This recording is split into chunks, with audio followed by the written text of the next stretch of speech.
Hey guys, welcome to In the Lobby, and I am Pastor Jimmy, and obviously this is not Pastor Mark. You are much hotter than Pastor Mark. I can't remember your name, like Julie. Oh, Julie. Okay. Yes. Well, I don't know if anybody ever told you before, but you're very attractive. Thanks. My husband thinks so. I'll have to meet that guy one day. So, He's okay. I'm sure all you're like, enough, guys. All right, come on. It's enough that we have to deal with this every other Sunday. But this is my wife, and Julie Lloyd, and this is a big treat because I got her up here to do In the Lobby. And we talked about it, and throughout the week, that was the whole plan, but I wasn't sure because you never know, like when you're going to back out of something, Well, and then I keep asking, have you talked to Mark? Have you talked So- to Mark? yeah. So I just didn't talk to Mark, so then you would just be like, On you have to purpose. do it, yeah. So if not, I would have had to throw Brandon up here, Oh, and then he would have had to do the whole, doing the production and up here for In the Lobby. that would have been awesome to see. And also this time, Brandon actually hooked up a microphone so he can talk. Brandon, you want to say hi? Hi, everybody.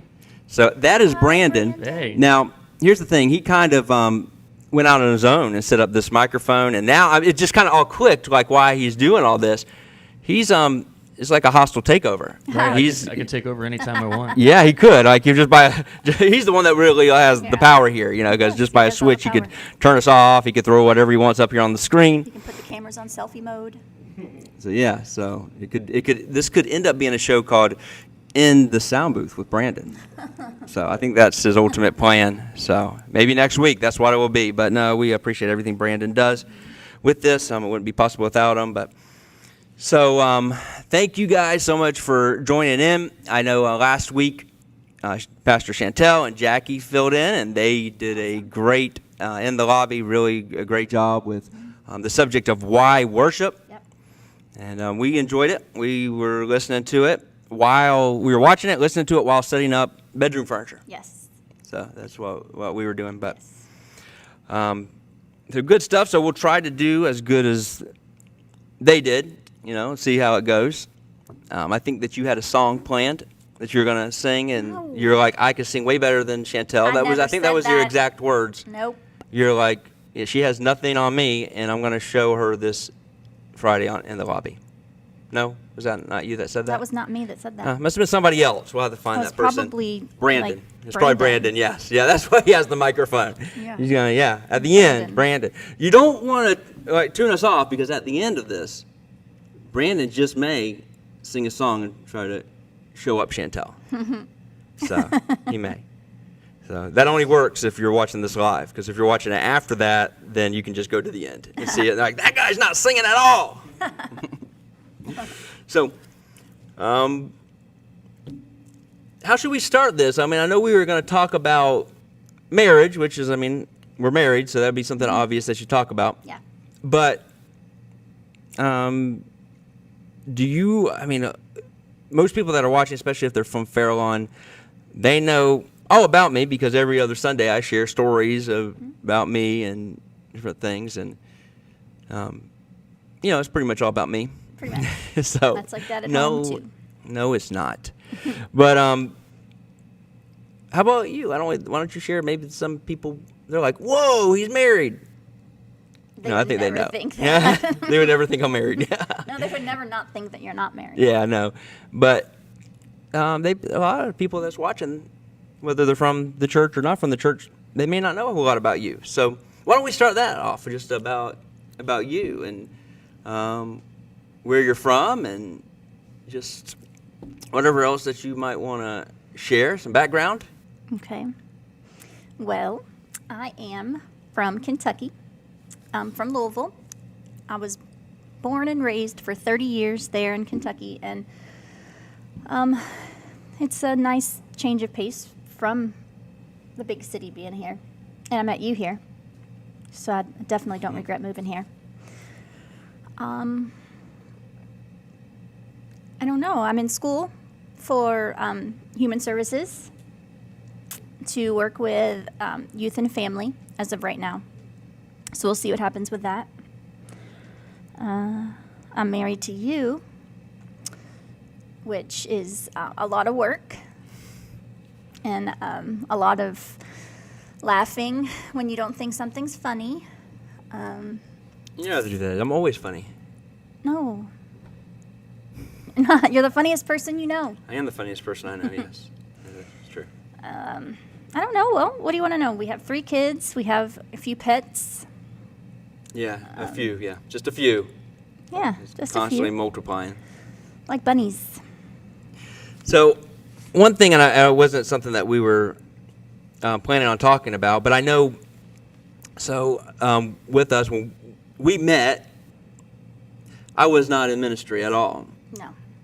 So, when we met, I was just, okay, here's this guy, very attractive, good-looking, very funny. He's probably a stand-up comedian or something. You were probably thinking, guy. But I was a firefighter. And I don't want to say just a firefighter, but I was I worked for the fire department. I worked a side job at the hospital. Mm-hmm. And the ministry is something that kind of just, bam, just happened. Yeah. So why don't we share a little bit about that? Because that's something that we don't really talk about a whole lot. And, we got together, and then it was, you asked me something about firefighting, if that was the best job I ever had. And we never really talked about when I was in the ministry before, because I started preaching at 17, and then I became a youth pastor at 19. And for several years, that was the ministry, and then did youth conferences and stuff. But at the time we met, I wasn't in ministry at all. I was actually in a period of time that I was running from God, and so that never even came up. I don't even know if it ever came up until that moment when you asked me that. But I said, no, actually, I think it did. the best job I ever had was as a youth pastor. And we started talking about that a little bit, and you said, well, I would support you if you ever did that. And I told you at that time, I said that would never happen, because with that, I was married before, divorced, not just once, but twice. So one that was like, especially back in the 90s stuff, that was like a big no-no with the church and stuff, divorce. So I just kind of gave up on it, and I didn't really think much about it when you said, if you ever want to do that, I would support you. And then it was just a couple of days later that a pastor friend of mine put on Facebook, of all places, something about, me becoming his youth pastor, and then we talked about it. So how about that? How was that, like, in that whirlwind from that moment, if you can remember back then, and then looking back from that all the way to where we're at now? I remember very, very clearly the conversation. We were laying down in bed, and we were talking about what we would, what we would want to do. And I asked you if firefighting was your favorite job you've ever had, and you said no, it was being a youth pastor. And I had no idea about youth pastoring or church or anything. And I asked you if you'd ever want to do it again, and you said probably not. It would have to be for the right pastor.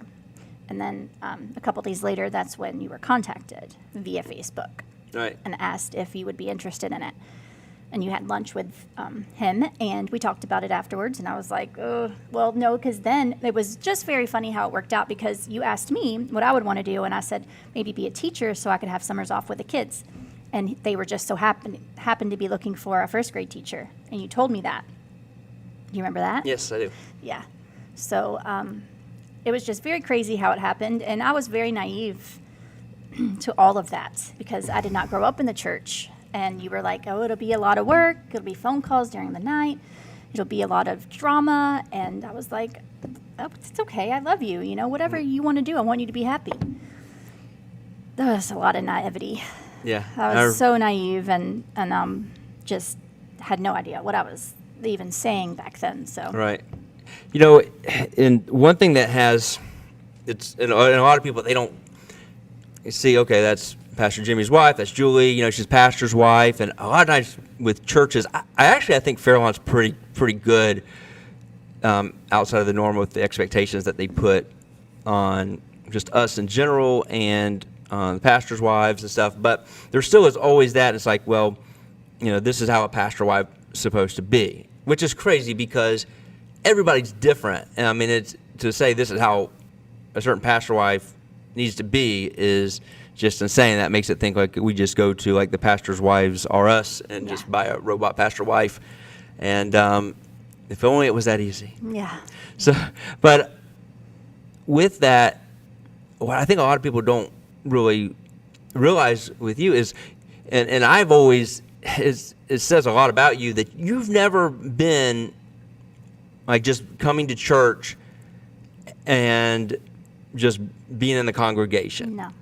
Like you got thrown into it. Like you've always been on the inside. Yes. Of the, and there's I don't care what church it is, there is stuff that goes on the inside. I'm not talking about corrupt stuff, but there's just stuff like it's like the phone calls, 2 a.m. phone calls, or 4 a.m. Having to leave the house or whatever it is, and it's stuff that I don't think you really know the magnitude of it until you're living in it. Right.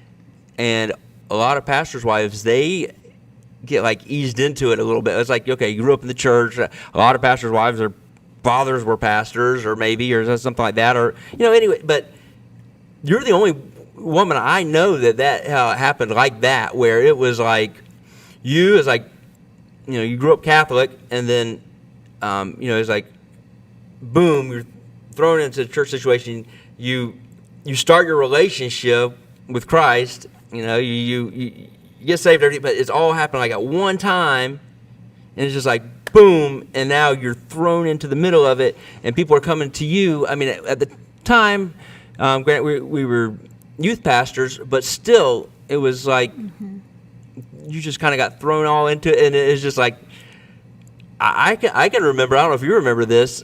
We were only like maybe a month in, and something didn't happen like the way that we wanted to happen. You're like, I'm done. This is over. I'm not coming back. And I don't remember what that was.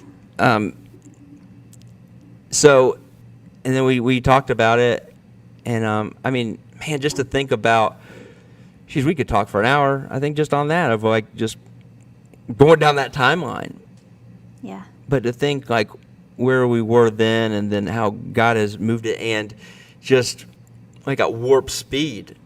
I mean, it was like 5 years ago. We never thought that this would be, here at Fairlawn. And I mean, we were talking about, our daughter goes to school across the street. And we're talking about just today. We're talking about 2 years ago for open house. We parked here in the parking lot here at Fairlawn Church, not even giving it a thought that hey, who would have thought 2 years later we'd be sitting here in the sanctuary doing in the lobby, So it's really surreal with that. But and that's one thing with you, it's always it's just really stood out to me. It's just how you were thrown into it, and how you've had to adjust, and how you've had to really sacrifice, and it's definitely not. Well, it's been easy. If we did a like a reality show, the Lloyds, and all the cameras were in the house, man, that would be interesting. Gosh. Just the different, with the dynamics of 3 kids, and to throw all that on. Also, when we were first in the ministry, and I came back into it as youth pastor. We had the 3 kids, and for the first few months, everybody just kind of thought, okay, Jimmy and Julie, they've always been together, and all 3 kids are theirs, and people would say stuff, and I was like scared to tell them, because I was like, what are they gonna do if they find out, I've been divorced twice, and I've told that story so many times about just how once I did start sharing that weakness and that thing that I was so embarrassed about, how God's used that. But I mean, we could even do a whole segment on like just blended families. So not only were we thrown into the ministry, not only were you thrown into the ministry like that, but the kids, all 3 of them. Yes. And Kinsley's really the only one that from 2 years old on up, grew up in the church, and it shows because like she walks around here like she owns the place. Oh, yeah. I'm surprised she's not in here doing it in the lobby. I really am shocked. So, but so it was a lot of adjusting, and Yes. Still is. For anybody that's a step parent out there, that the blended families are not easy. No, any family is not easy. I mean, it takes work. Anything worth having takes work. It don't just happen. So many people think like marriage, and it's like, and it should be easy because we're in love, and it's like, well, no. If it's anything that's worth having, it takes work. So and it's been some work within the family, just keeping that together. And even with that, if we had video cameras and showed a timeline about like from 5 years ago where our family was to now, I mean, wow, it'd be kind of cool, for that. I don't know if we would be able to watch it. No. I don't know. Probably not. But God's brought us so far with that. So I wanted to share that before we kind of get into everything else about that, because of just knowing that. And also, you do the animal ministry here at Fairlawn, which your email address is the Helping Hand Animal Ministries, Julie. helpinghandanimals@gmail.com. Yes. So with that, and then mine is jimmy.fairlawnchurch@gmail.com. I think Brandon's going to throw those down there, so see them. So and also, you are kind of like our freelance designer. Like Yes. I got the cup right here, the In the Lobby cup. Here, when Mark decides to come back, he has one waiting for him. Mark, he tried to get me to use your cup, but I have too much respect for you. I didn't do it. She was just afraid that that Mark maybe drank out of it. No, I was not. Let's see, our name right there, Jimmy. Julie designed these, and then our In the Lobby. We got the new one, the black backdrop, so we don't have all that white pulling it in there. And then on our shirts, our FC, also designed by Julie. So yeah. Thank goodness we don't have to pay you for that. just freebies. Yeah. But you do that. So there's a lot of stuff though that you're involved with here at the church that people don't even know. Like, how many times have it's been like, preparing a message or whatever. Hey, baby, look this up, or hey, check. So, send this email for me. Do this, So it's kind of you there in the background, and I think whether you're a pastor or not, it's when you're married. I mean, it is you and your spouse, your husband, your wife, your team stuff, and I think sometimes we forget that, and then as a husband and wife, I mean, with being around each other and stuff, it kind of feels like that the person closest to you is the one that fights against you and stuff like that. That's and true. It's which communication is always the key to that. And I wish I could say we always had this communication, but there's times we get into that too. So, we're human. Yes. And that happens. So the main subject that we talked about sharing is kind of what we touched on, but just being married in the ministry. Mm-hmm. And I know I've talked to you about it a lot. I think that it'd be great for like if you had a podcast or something that just like for pastors' wives, because so often I feel like pastors' wives are afraid to share, how they really feel. And one thing that I've heard a lot is, people say, I love your wife, and she's not like just a typical pastor's wife. And I can say that's one thing that you definitely are not a typical pastor's wife. I do not want to be. I like me. Yes. And so, and that's what's so great about you is that you're you. But why don't we start with that? I've been talking a lot, so why don't like just some of the struggles and stuff, and just I don't want to say struggles. So there has been struggles, but just some of the obstacles that go on as being a pastor's wife and being kind of thrown into the ministry, and just some of the things that you have thought of and gone through and processed, and your journey. Wow. Okay. Well, I actually did my podcast that I did for my school that I chose to do on being a pastor's wife. And, it was very, very honest, and it was, how I felt. And especially at the time, because it was kind of like a diary for me, because I just was expressing how I was feeling at the time, going through a lot of stuff. Because coming from where I came from and not having ever been really in church, other than like going up through, I don't know, 4th grade, 5th grade, and Catholic school, I never really had to go to church. So my Wednesdays weren't set, my Saturdays weren't set, my Sundays weren't set. I just didn't have something I had to do every, few days of the week.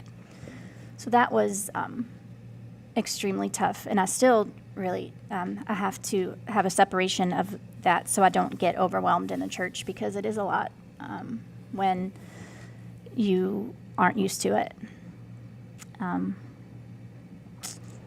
And having to share you with like hundreds of people, that's really hard too, because we'll be sitting there just having dinner or watching a TV show or whatever we're doing, and your wrist vibrates.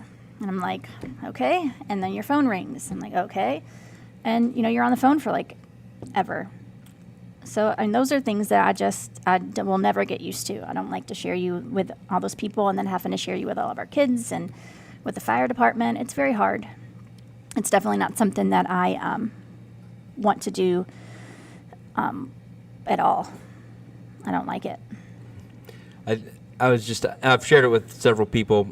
One thing, I can't ever think of a time in our marriage where you have been like jealous over, like another woman or anything like that. But one thing that you have been very jealous of is my time. Yes. And we've had to, and we're still working on, but it took a little bit of God kind of dealing with me to just say, with us planning a schedule, and with a lot, like with us, we're the opposite on all stuff. We're a lot alike on some things, but the opposite. And like with me, it's usually stuff doing like spontaneously and stuff like that. It's not a big deal. But with you, it's like I was planning everything to be like this, and then this happened. I was planning A, B, C, but then it became A, B, Z, and it's like, oh my gosh, and something inside of you is like, freaking out. So one thing that we've done for the past, a few months, and there's been exceptions and stuff, but it's just taken Tuesdays off, and it's been something that there's had to been communication, because there's been times it's like, we're supposed to be spending Tuesdays together, but then this happens at the church, or then this happens, and I think this past Tuesday was the first time where, because you said something, and you probably have said it to me several times before, but it just clicked, and like I took off my watch, and because before I got put it on the phone, but then my wrist vibrates, and it's weird.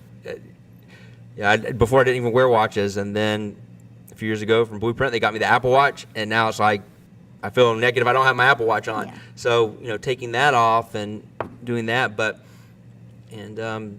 that's, and the people in the church and in the office and stuff, I think they do well with respecting that. Tuesdays are, hey, is Jimmy and Julie's day, and there's still stuff that happens, stuff that comes up, and we understand. But that's one thing. It has been, and you've expressed it before. It's like it's difficult sharing my husband's time with that, and it's not just. It's really just like it's every day. It's not just like, okay, it's just Sundays, or just Wednesdays. It's every day. It's every day, because there's always stuff going on. Yeah.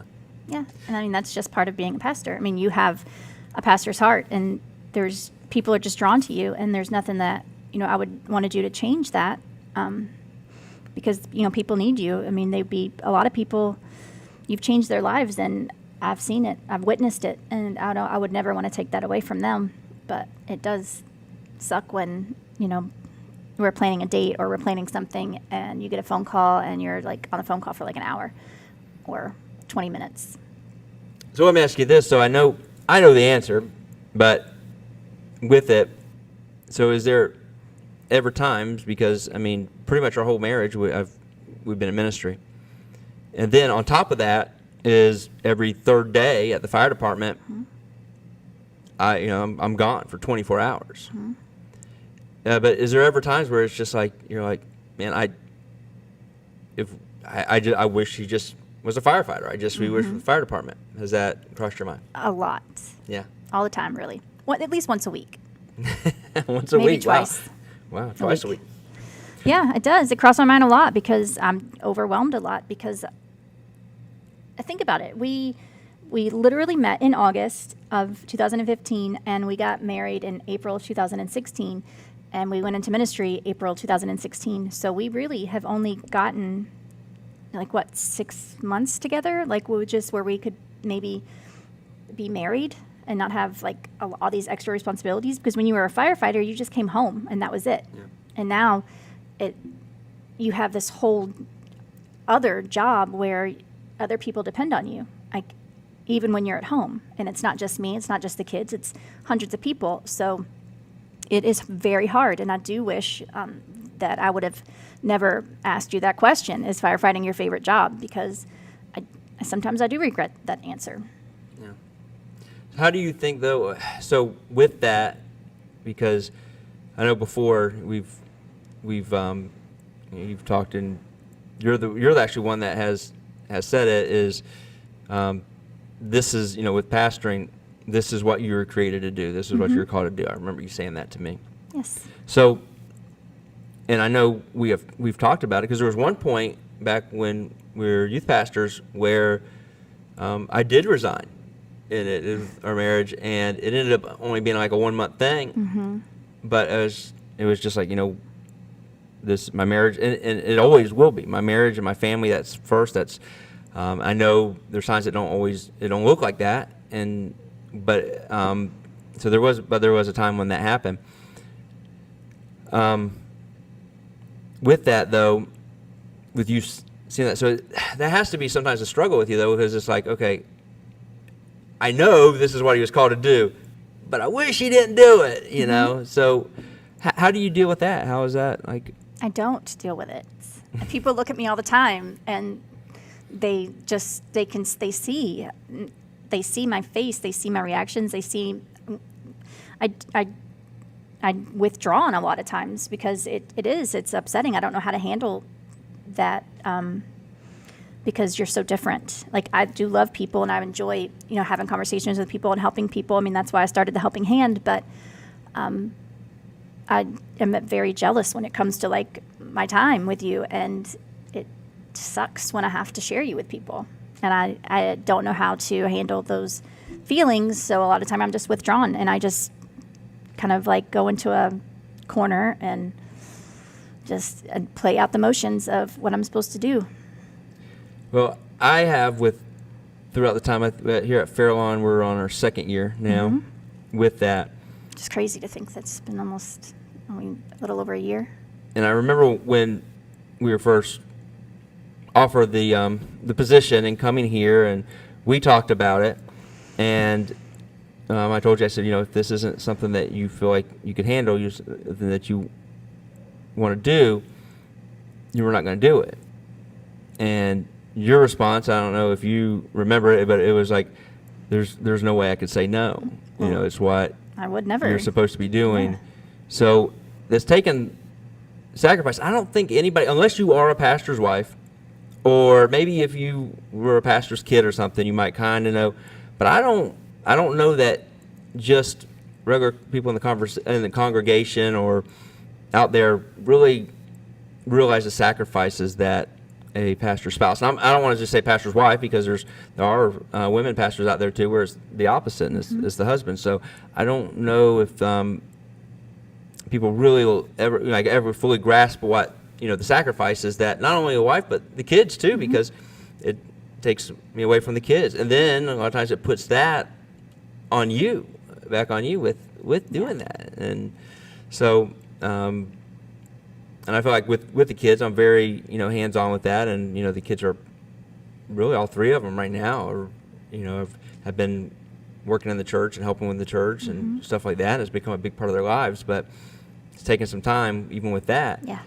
So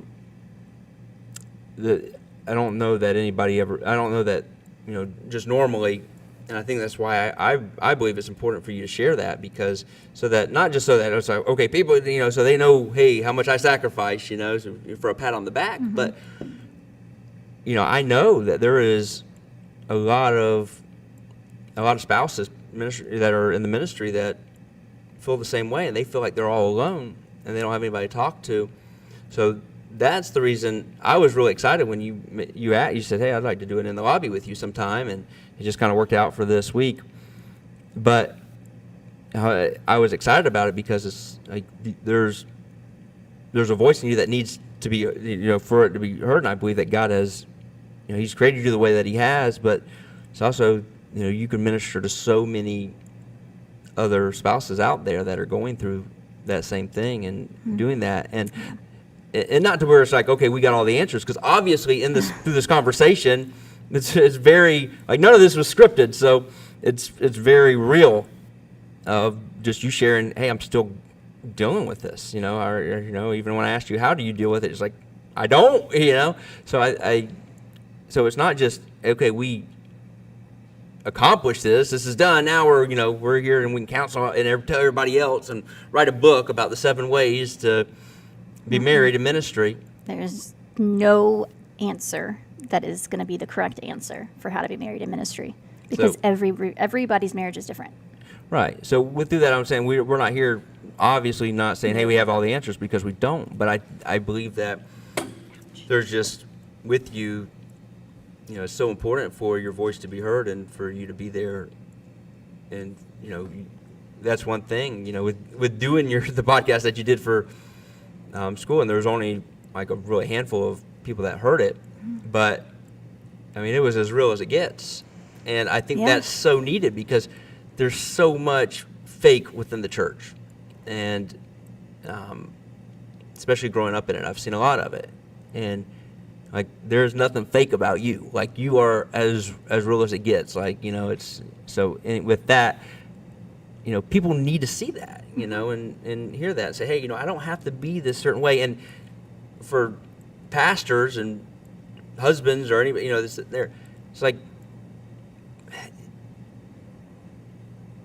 there's been, trying to figure out the best way to put it, but, there's been times with things, it's like, man, I just wish Julie was like the typical pastor's wife, and then, it just, but I really don't. But in that moment, like, the enemy starts messing with me, and it's like, man, but I think as pastors, it's too, we kind of, at times, expect our wives just to kind of fall into that, our spouse fall into that certain category. Yeah. And then that just brings resentment. Mm-hmm. Yeah, it does. There's a lot of, I have a lot of resentment, towards church in general. And that's why I told you that I could never tell you not to take the job at Fairlawn, because I knew that it was something that you were called to do. And I felt like that you would have resented me forever, because you would have always asked, well, what if I would have done this? And the only reason I didn't do this is because you didn't want me to do this. And I don't ever want to be the person that keeps you from, your calling. But I don't know. I don't know that. Everybody says that God calls, a couple as a husband and wife, but I don't ever feel like I was called into the church as a pastor's wife. So with that, so there's times that we have done stuff. And where are we at on time, Brandon? 34 minutes. No, we're good. Okay. I feel like I've been talking forever. You have. Like, this is like way more real than when Mark and I is real, but this is like, okay, because it hits home, and not that this is not stuff that we haven't talked about before, but with that, why do you can you go into that a little bit about not feeling like, because you've expressed, you feel like, you're supposed to be my wife. Mm-hmm. And then you've also expressed, there's no doubt God's called you. This is what you're supposed to be doing. So maybe kind of go into that a little bit of just your thought process, and with that is like, okay, I don't feel. Why is it that you don't feel like you're called into being a pastor's wife? Is it because you feel like there's a certain stigma with that, or like just can you go into that a little bit? I definitely think there's a stigma. People often, they tell me, oh, you're a pastor's wife, you're a pastor's wife. And I tell them right back, well, my husband's a pastor. I don't like to refer to myself as a pastor's wife because I don't feel like a pastor's wife. I mean, I do in a sense that I share you with all the hundreds of people that I do, but I don't feel like I don't feel like I'm pulled into the church. And it's not anything that anyone has not made me feel, because everyone has always been so welcoming to me in every church that we've been to. But I just don't I don't have that feeling that that you have, and it's probably because I don't have a pastor's heart, But I don't know. I don't feel like, I look around sometimes on Sundays and I'm like, all these people come here because they want to be here. And I feel like sometimes I come because I'm expected to come, not because I want to be here. But when I do get here, I love, being here and fellowshipping with everybody. But it's like I've always felt like I'm just expected to be at church, not that I want to be at church. And so I think a lot of it, where I'm just, so much is expected of me to feel a certain way, and I just don't. Yeah, I mean, that has to be a struggle is with that, because you've never like really been allowed to even know like if you want to come to church or not, because it's kind of been like, okay, I need to. Mm-hmm. It always says a lot to me is when, we have two services here at Fairlawn. We have a 9 a.m. and 11 a.m. on Sundays. And, it happens actually quite often is, you walk in the middle of the first service, mm-hmm. and it's like, okay, I just get that. It's like, I know she wants to be here, because that's one thing, that hasn't been expected. So it's like, okay, I know that, she wants to be here for that. And it's kind of cool to see that. Mm-hmm. I come most of the time just so I can sit with you. Yeah. So mostly it. And, well, sometimes I like to listen to other people speak. They're not nearly as good as you, though. No, yeah. You're not telling anybody anything they don't know. So, yeah. Duh. Captain Obvious. So what are some things that we've done with this? Because obviously, it's with throwing it out there, it's still something that is a struggle. And for people that don't know, we were youth pastors at a church, and then we went from that to starting the Blueprint Experience, which was what we had on Saturday nights. And we went from youth to our home group, and we did that for quite a bit of time, like almost 8 months. And that's where I was my happiest in ministry. Yeah, in the home group? Yes. I like small groups of people when it's very intimate and casual. I don't like the whole big service thing is just not, I don't feel comfortable as I did just sitting in our room worshiping and talking.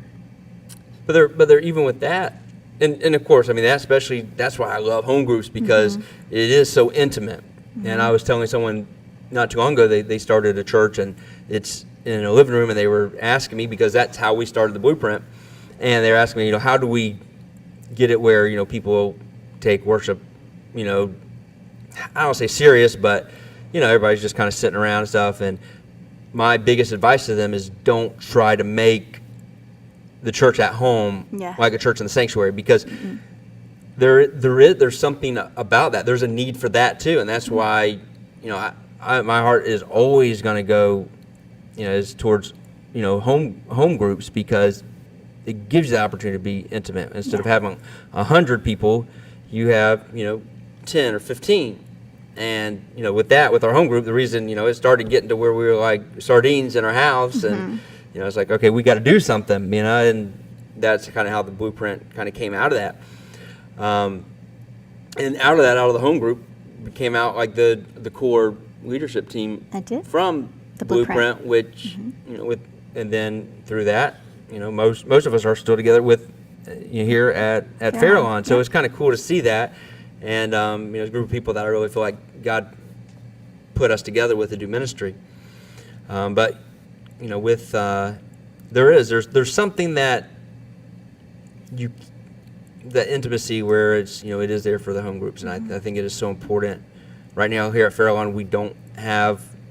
I think we may have one home group going on right now, but it's not a big ministry, which I would love to see that happen, because that is the time where you really can fellowship and bond with people and stuff like that.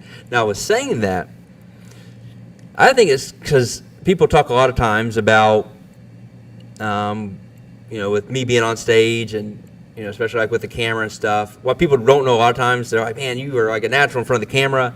Here in the lobby is a little different because we just go through straight, and I can't be like, cut, let's redo that. But like those other short little videos, what people don't see is like it's like on take number 20. Oh, yes. So but I've seen it, and other people have. Like, you do have a good stage presence too. Especially there's been times back with the Blueprint, we used to do what we called hosting. Yeah. And we'd get up there and we'd do games and stuff before church, and we've talked about possibly maybe eventually doing that here at Fairlawn too.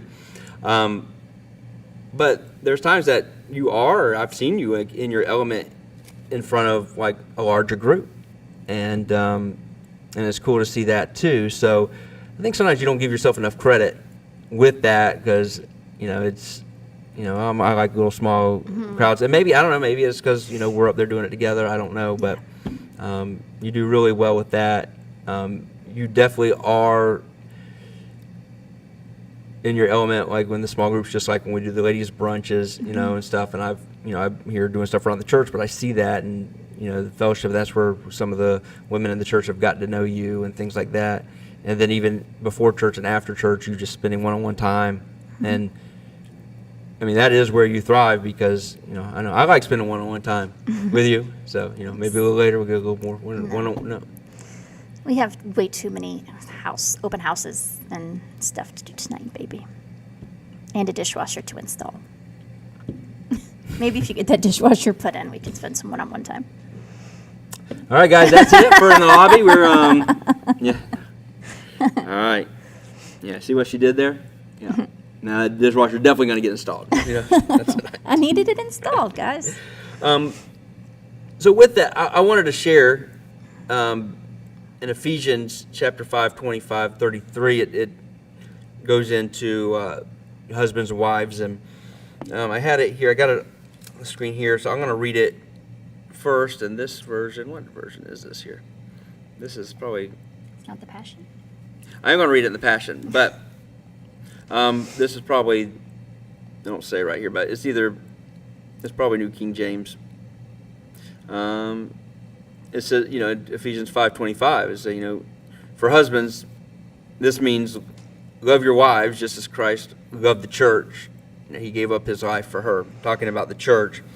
And then in the Passion Translation, how it says this is, and to the husbands, you are to demonstrate love for your wives with the same tender devotion that Christ demonstrated to us, his bride. And especially with us, husbands in general, I mean, I don't want to just... there's people that's watching this and they're like, well, this isn't for me. I'm not in ministry. I'm not a pastor. But just in general, sometimes we kind of forget that, we're supposed to love our wives like Christ loved the church, and who he gave his life up for, he still loved people and asked his Father to forgive people that spit in his face and slapped him in the face. I was reading scripture just the other day, how the Passion Translation puts it is, they spit in his face, slapped him in the face, and then other of the Pharisees punched him in the face. I'm like, man, that is like extreme. And he still just took it and said, I'm still dying for you. And It's love. It's definitely 100% true love. And I'm not ever saying it. One thing I'm not saying is any husbands or wives, God's not wanting you to be a punching bag, so don't think, okay, I just need to take, that's not what I'm saying at all. But, there's times we kind of forget that, we're supposed to love our wives like Christ loved the church. And not how Jimmy loved the church, and Jimmy, it's not Jimmy, you need to love the church like Christ loved the church. I'm supposed to love my wife. I'm supposed to love you like Christ loved the church. And there's times for 100% that I forget that, and I don't. And then the next one I wanted to read, the next Bible verse is let's see, it's Colossians 3:19, and reading that in the Passion Translation is, I should have marked these. Mm-hmm.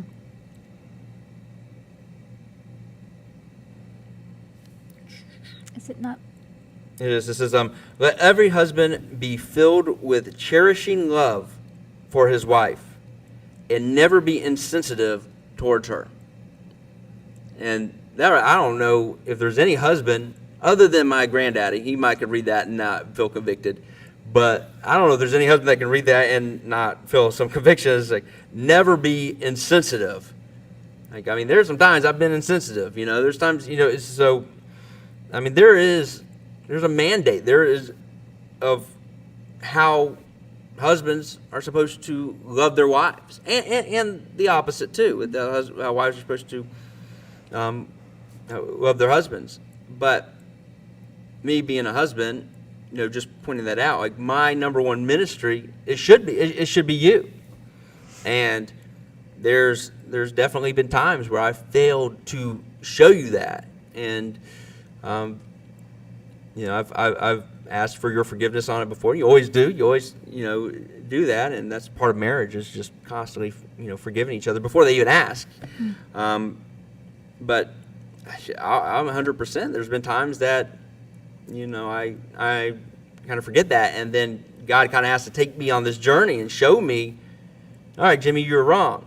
And I was teasing somebody the other day, just yesterday, with somebody on staff, and I was telling a story, and I was like, Julie, it was like something that we had like talked about, like, and not like in something as serious as this, just a story, and you're like, I think that the story went like this, and I was like, no, it went like this, and then that person told me the story, and I was like, oh my goodness, I'm gonna have to go to Julie now and tell her she was right.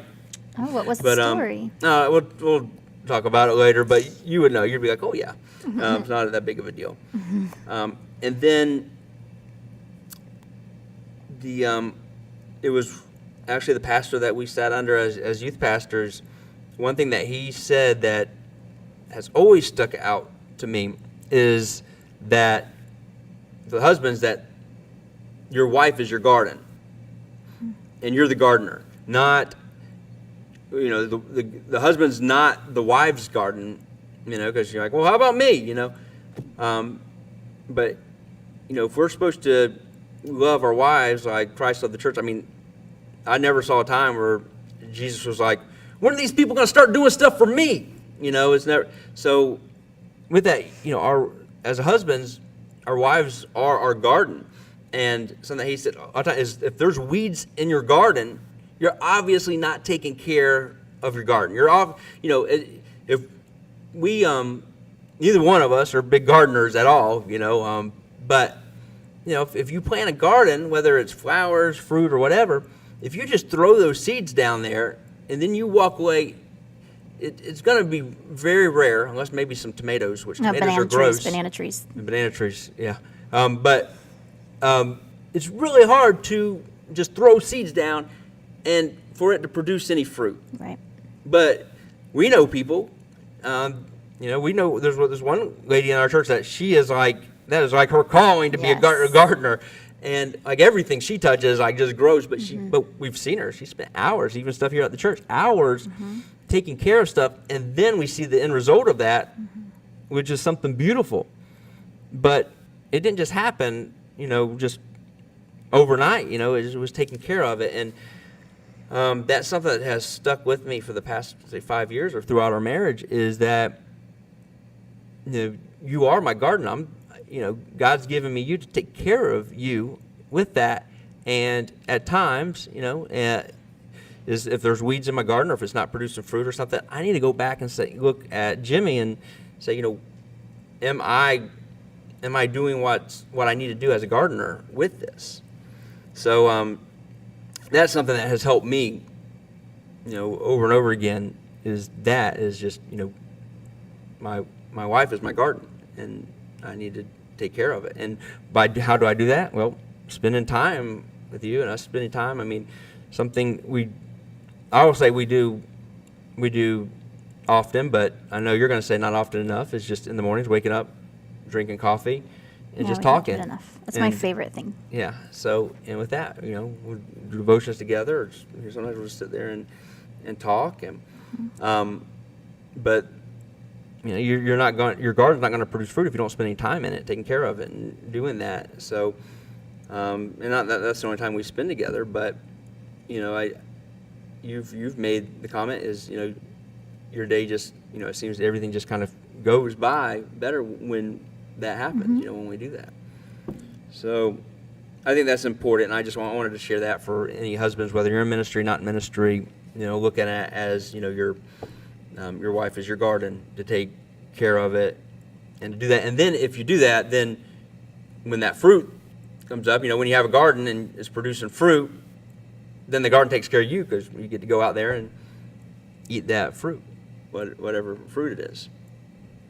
It's not a sexual reference. I know that's what you're thinking. It's not at all. So, but it does. Like then it comes back, and the garden nourishes you and gives you what you need because you took care of that garden. So, and then also that happens, too. It's like as a husband or as a spouse, it's like, well, something's wrong with this soil. It's not producing anything. So then you go and you get another garden, and it happens a lot of times. It's like, man, this garden has weeds too. Like, well, yeah, let's look at the gardener a little bit, not just the gardens here. So, I just think that's important too. I just wanted everybody to know that. So, what are some things, just as we wrap up, what are some things that as a married couple in ministry, and even I think this will help people out of ministry too, because I think that's always, communication and spending time together is always a struggle. But what are some things that's worked, and what are some things that's not worked? You're terrible at time management, so that doesn't work. But I think scheduling is good. I think having in our calendar that we're going to spend this day together, and we have been trying to take every quarter we'll try to go away for a few days and just take some time away from church, kids, school and stuff like that, and that works because we are able to kind of just reboot our love tanks, I guess you could say, and so that works. It really is hard because you aren't a timely person. You're like, oh, I'll be home by this and this time, and I'm like 3 hours later, you're still not home, and I'm like, okay, I'm going to bed. So I don't know, it's hard, for us in that sense, because if you're here during the day, then I don't plan on you being home at night because you just get stuck here. So I'm not sure, that doesn't work at all for us. But just having that set time where we don't come into the church, and we don't come in and do this. We take time away from the kids and stuff. I mean, that's really the only thing that's been working for us is just having that day, which is going to move to Fridays now because right. And so with that, I know just last week we took not just the one day, we took 4 days, and just spent together, and which it seems like when we do have those days to spend together, we end up doing stuff, but we're doing it together. We put furniture together and painted and stuff like that. I know with me, I am. It's one of those things. It's like you constantly work on it. Is time management. And anybody that knows me, they're like, yeah, he's terrible at time management, and I am. With saying that, back when I was in my 20s and 30s, I was even worse. So with that, it's it's something that I think it's something that I'm going to constantly, be struggling with. But one thing that's helped with me is I'm not great at time management, but you are better with it. So thank God for this thing called Google Calendar that we share stuff. Yeah. And I mean, there's been times where you had to be like, well, this isn't in the calendar, but that's helped. And just you do just you keeping me. Yeah, and I look really Interesting. mean when I'm doing it. I'm like, okay, baby, let's go, let's go, let's go. And have to go sometimes with you places so I can make sure that you leave somewhere on a certain time. And I Well- look like a meanie when I am pulling you away. Well, I think it's no secret that in this marriage, like, I'm the nice guy and you're the mean person. Every marriage has to have a nice guy and a mean one, and that's you. So That is actually really accurate. no, I'm just kidding. But sometimes even with me with needing that, I think that's one thing that has worked. And even with that, there's a lot of times where there's sacrifice with you. But I mean, there's been times like me getting up, going to the fire station, like you've woken up at 5 o'clock in the morning with me, and we've had coffee then. And but it's still that spending time. And one thing that I love about you is like you're like, I want to spend time with you, but it's not always like, so you need to come and spend time with me. It's like you've made sacrifices, or you've found ways for us to spend time together too, like waking up at 5 in the morning. And you are not a morning person at all, but is that important to you, where it's like, okay, I'm this is what I need to do. And with that, and there's times where just us FaceTiming each other even when we're not together, and doing devotions and praying together and things like that. And just being on the same page. And there's times where we've got off the page, and you've been on this page over here, and I've been away on this page, totally different books. But, it's taken one of us to say, hey, you know what, we need to get back, on the same page. And and there's been times where we both have played that role of that. But we've always respected each other, where it's like, okay, I didn't really realize that we were on the same page. And then we've gotten back on it.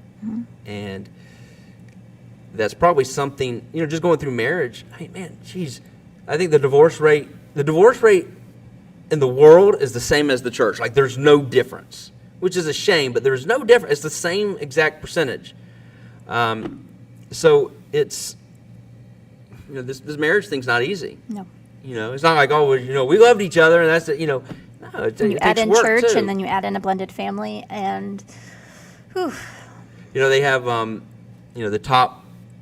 the top 5 occupations that you're divorced, like firefighter is like number 2 or number 3 somewhere, and paramedics in that too, but they have a separate, I'm a firefighter and paramedic. But then, which can be surprising or not surprising if you've been in ministry, pastor's number 5. Oh, wow. So it's like, out of that, I have 3 occupations that are in that. And then you throw on top of that is the more times people think, well, okay, well, my next marriage is going to be better. Well, no, the divorce rate in the second marriage is worse, and then the third marriage is worse. And so you add all that, it's like, man, the cards are stacked up against us. But I think with just any marriage or any relationship, and even like friendships and stuff, it takes work for relationships.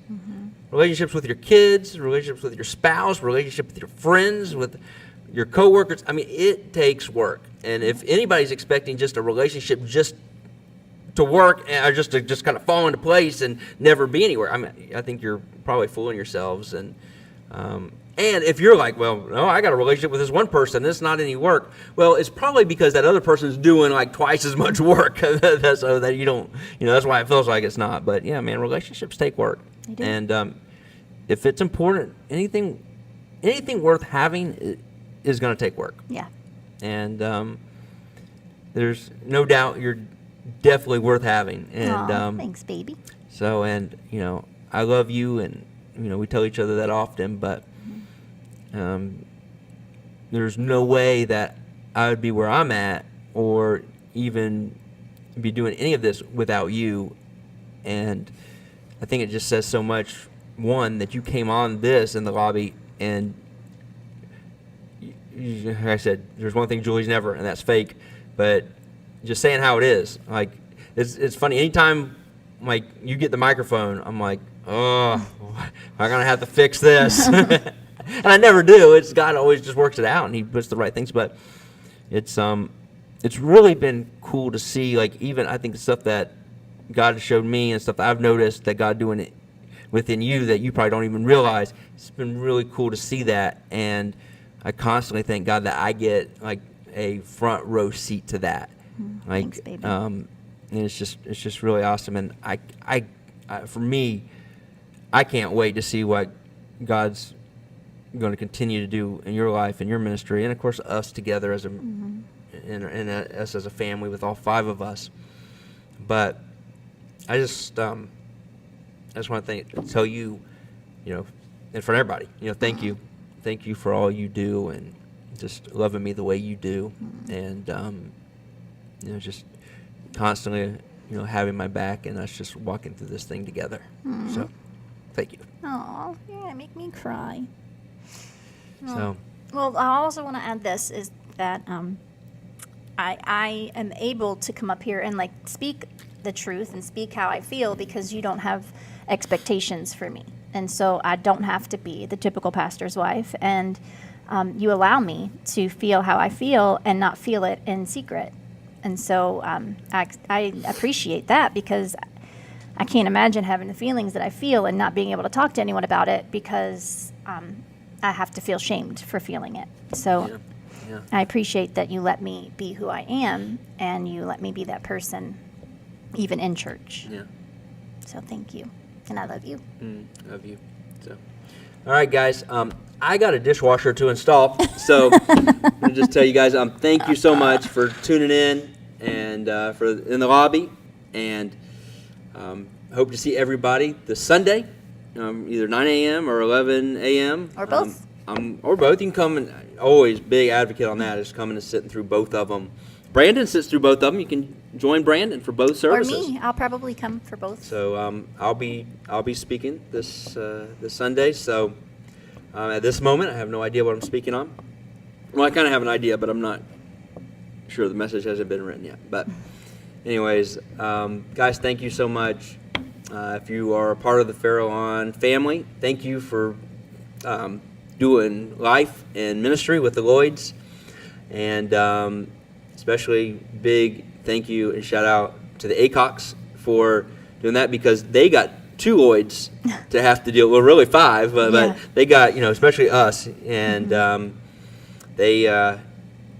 was definitely a relationship and a friendship that God put together, because there's been times where we've cried on their shoulders, they've cried on ours, and just it's really cool that God put us all together. So big thank you and shout out to the Acox. And We love our next week I should be doing this with Mark. He should be back, if he gets back from his vacation in Hawaii,